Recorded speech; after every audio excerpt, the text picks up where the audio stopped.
The boy who opened the trapdoor, he should never have touched it. That's what they said after everything happened. That the boy Alfie should have left the trapdoor shut. But the truth is, by the time he found it, something underneath was already listening. It began in the house his family rented that year, in a small town called Haldiapara, just outside Bogra.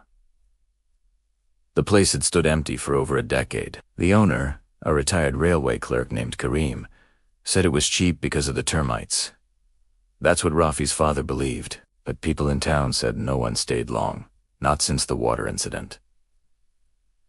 Nobody explained what that meant. The house was built low and long, with a tin roof and a courtyard that always seemed damp. On the first night, Rafi's mother found a dead bird on the doorstep. The second night, she heard something dripping, but couldn't find where. On the third night, Rafi heard something else knocking. It came from under the floorboards of his room. 3 short taps, then silence, then 3 more. He told his father, who laughed it off, said it was the sound of wood settling. But Rafi knew wood didn't breathe, because that's what it sounded like breathing. Slow, labored, wet. He started keeping a flashlight under his pillow. Some nights, he'd lie awake, listening. The knocks would come between midnight and 1, always 3 times. Sometimes they'd move from one corner of the room to another, as if something beneath the floor was crawling. Then one night, Rafi pressed his ear to the wooden boards. He shouldn't have done that, because this time, when the knocking stopped, a voice whispered back. He couldn't make out the words at first, just a hoarse, dragging sound. But ask, and it was calling his name. He bolted out of bed and told his mother. She said it was a dream, told him to pray, but he refused to sleep in that room again. The next morning, when his father tried to prove there was nothing there, he stomped on the floorboards. They creaked, hollow. So he pried one up with a crowbar. Underneath was dirt, dark, damp, heavy. But near the wall, he saw it. A square outline of wood, barely visible under a layer of soil. A hatch. A trapdoor. They assumed it was a storage space. His father tried to lift it, but it was sealed shut. So I let it be, covered it back up, nailed the boards again. But Rafi kept thinking about it, the shape of it, the sound, the voice. Over the next week, things in the house changed. The air grew damp, heavy, sour like spoiled water. In the evenings, lights flickered. Rafi's mother said she smelled something burning near the kitchen, like cloth or hair. And every morning, the same thing, muddy footprints in the courtyard, as if someone had walked in from the well, but no one ever did. Then, one night, Rafi woke to the sound of something dragging under his bed. He froze. The flashlight beam trembled in his hand. A scraping noise circled the floorboards, then stopped right below his head. He whispered, "Who's there?" Silence. Then 3 taps. Rafi didn't tell anyone the next morning, but he started digging. He waited until his parents left for the bazaar and pried the board up again. The air underneath smelled like old rain. The soil was soft. He dug with a spoon, then with his hands. His fingernails split. The dirt grew colder the deeper he went, and when his fingers brushed against wood, he froze. It was the trapdoor. He brushed the soil away until he saw a small iron handle, rusted but still fixed in place. He hesitated, heart pounding. Then, épaulé. The hatch groaned open. A gush of cold air spilled out, wet and foul, like something that had been waiting too long. The space below wasn't deep, just a narrow shaft lined with bricks, but the smell something metallic, like blood made. His eyes water. He leaned closer, shining the light in. There was water, still, black, maybe a foot deep, and floating in it, something small, round, white. At first, he thought it was a bolt in it, and Rafi screameth. Rafi screameth? The flashlight slipped and fell, splashing into the black. He slammed the trapdoor shut and stumbled back, shaking. His mother ran in, demanding what happened, but when she saw the open floor, her face drained of color. She dropped to her knees, whispering a prayer. That night, his father sealed the hatch again. He hammered it shut, nailed the boards tighter, then told Raffi to forget what he saw, but the boy couldn't. He kept hearing the water dripping beneath his room. Sometimes, late at night, the boards pull softly, as if something underneath was breathing again. 2 days later, the family's dog disappeared. They found the leash by the well, the ground soaked. Raffi's mother said it was stolen. Raffi knew better. The same night, the knocking started again. 3 taps. Pause. 3 more. But now, it wasn't just one spot. The whole floor trembled with it. The next morning, the house stank of rot. Raffi's father searched for the source and found muddy handprints on the walls near Raffi's room. They were too small to be his. He called a local mason to help check the foundation. The man pried open a section near the courtyard, then stopped. Beneath the earth, he found bones. Dozens of Tim Tiny, Hewen. They called the police.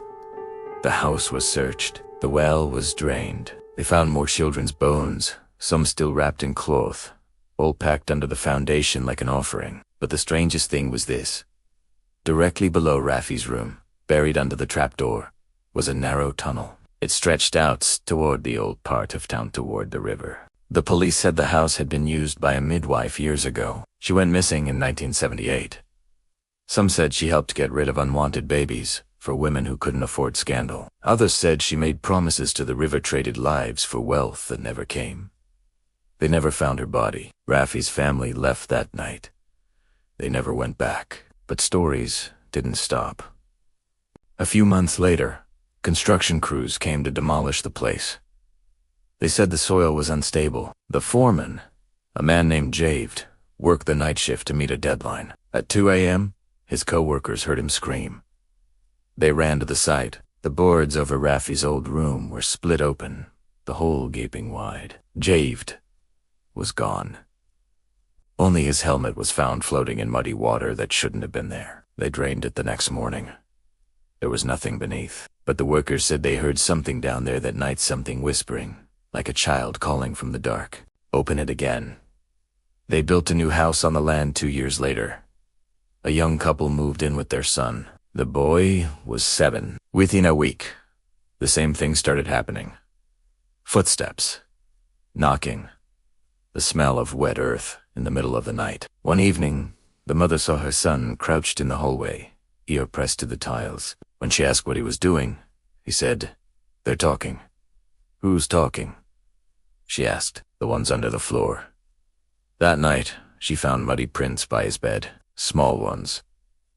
Not is. The next morning, the boy was gone. His bed was soaked. The tiles beneath had cracked. When they pulled them up, they found dirt. And below that wood, the police sealed the house again. The property has been abandoned since. Locals say if you walk by after midnight, you can hear knocking coming from underground through slow taps, then silence. Sometimes, a voice to faint a place, whispering a single word, "Open." But here's the part that still haunts the people of Haldiapara. 3 years after the second disappearance, a group of university students came to film a short documentary on haunted locations of Bangladesh. They spent a night inside that house. Around 3 a.m., one of them, Farhan, started acting strange. He said he could hear water. The others laughed. But then he walked to the center of the room, kneeled, and began tracing something on the floor with his finger. They caught it all on camera. He was drawing a square. When his friends tried to stop him, he screamed. His voice wasn't his own. It was deeper, wet, like someone speaking underwater. Then the power went out. The only light was from the camera's night vision. The footage shows Farhan's face. For a second, his eyes rolled back, mouth moving, whispering something again and again. The audio is faint, distorted, but when slowed down, the words are clear. "Let me out." Oh, the video ends there. The police found the camera near the broken floorboards. No sign of fuck. The others were unconscious, covered in mud, their shoes soaked. They said they woke up to the sound of children crying. The camera was confiscated, but copies spread online. They're hard to find now, taken down, flagged as fake. But people who've seen it say that in the last frame, before the feed cuts, you can see something behind far. A small, pale hand reaching up from the darkness. A retired officer who worked the original case said he kept one piece of evidence. A photo taken of the trapdoor the first time it was found. He said sometimes, when he looked at it, the wood seemed wet, like the photo itself was breathing. He threw it into the fire one night after hearing a knock at his front door 3 times, slow and even. When he opened it, no one was there, but the steps outside were soaked. The lot where the house stood is now overgrown. Grass hides the old foundations. Locals say the ground still feels soft, as if hollow underneath. A few scavengers have gone there, looking for scrap tin. One of them, an old man named Billow, said he saw a boy standing near the center of the plot, barefoot, staring down at the soil. When Billow called out, the boy looked up. His face was wrong flat, waterlogged, eyes clouded white. Billow ran. When he looked back, the boy was gone, but the ground where he'd stood was wet, as if something beneath had just sunk away. That night, Billow's wife said he kept whispering in his sleep. She couldn't make out most of it, but one phrase repeated, "Ober and Ober, don't open it." No one goes near the place now. Even the children know better. When it rains, the hollow floods. And people say you can hear voices bubbling up through the mud, soft, distant, chanting. Some nights, the sound rises all the way to the road. Drivers passing by turn off their radios because they swear they can hear something underneath the noise of prayers spoken backward, mixed with the faintest laughter of children. And if you listen long enough, if you really pay attention, you'll hear it 2-3 slow knocks, somewhere deep beneath your feet. And after that, silence. But sometimes, late at night, the silence breathes back. The chilling legacy of vanished pioneer settlements. Imagine stepping into a ghost town where the dishes are still on the table, but the people are gone. Today, we're unearthing the unsettling truth behind pioneer settlements that vanished without a trace. What chilling events led to their mysterious abandonment, leaving behind only an enduring sense of unease? Walk with us through the spectral remains of these places, where time stands still and the silence speaks volumes. These aren't just ruins. They're echoes of a forgotten history, steeped in mystery and an undeniable sense of foreboding. Prepare to uncover the unsettling truth of what truly happened to those who once called these vanished places home. What force could make an entire settlement vanish without a trace? It's a question that has haunted historians and folklorists for centuries. We see the skeletal remains of cabins, the overgrown paths where children once played, and the hollow shells of churches where communities gathered. Yet, the people themselves seem to have been erased from history. Today, we delve into the unsettling true stories of forgotten pioneer towns, where the echoes of absence still resonate, creating a chilling legacy that defies easy explanation. Let's begin with one of history's most infamous disappearing acts. The Roanoke Colony. In 1590, when Governor John White returned to his settlement in North Carolina, he found it completely deserted. Over 100 men, women, and children were gone. The only clue left behind was a single word carved into a post: Croatoan. There were no signs of a struggle, no bodies, no graves. They had simply vanished. Was it a message, a destination, or a warning? For over 400 years, the mystery of the lost colony has endured, a stark reminder of how quickly a community can be swallowed by the unknown. Now, let's journey north to the frigid shores of Anjikuni Lake in Canada. In 1930, a trapper named Joe LaBelle stumbled upon an Inuit village that was eerily silent. He found pots of food still hanging over long-extinguished fires, rifles leaning against doorways, and finished garments waiting to be worn. But every single inhabitant was gone. Even more disturbing, the village's sled dogs were found starved to death, tied to their posts, and a nearby ancestral grave had been disturbed and emptied. The Royal Canadian Mounted Police investigated, but they never found a single trace of the missing villagers. It was as if something had plucked them from their daily lives, leaving behind a perfectly preserved, yet terrifyingly empty. Diorama of a life interrupted. In cases like Roanoke and Anjakuni, the usual explanations, disease, famine, or conflict, just don't quite fit. Epidemics leave graves. Famine leaves signs of desperation and starvation. Attacks leave evidence of a struggle, but in these places, the primary evidence is an overwhelming lack of evidence. The communities disappeared with an unnatural tidiness, a quiet efficiency that is perhaps more terrifying than any violent end. The clean sweep of their existence suggests something else was at play, a factor that conventional history struggles to account for, leaving a void that is quickly filled by fear and speculation. Today, visiting the sites of these vanished settlements, or even just looking at archival photographs, can be a profoundly unsettling experience. There's a tangible feeling in the air, a heavy stillness that goes beyond mere abandonment. Historians and paranormal investigators who have walked these grounds often describe a palpable sense of being watched, a lingering sadness, or a static charge of unresolved energy. It's the psychological impact of untouched desolation. Our minds struggle to comprehend a place where life simply stopped. The empty homes.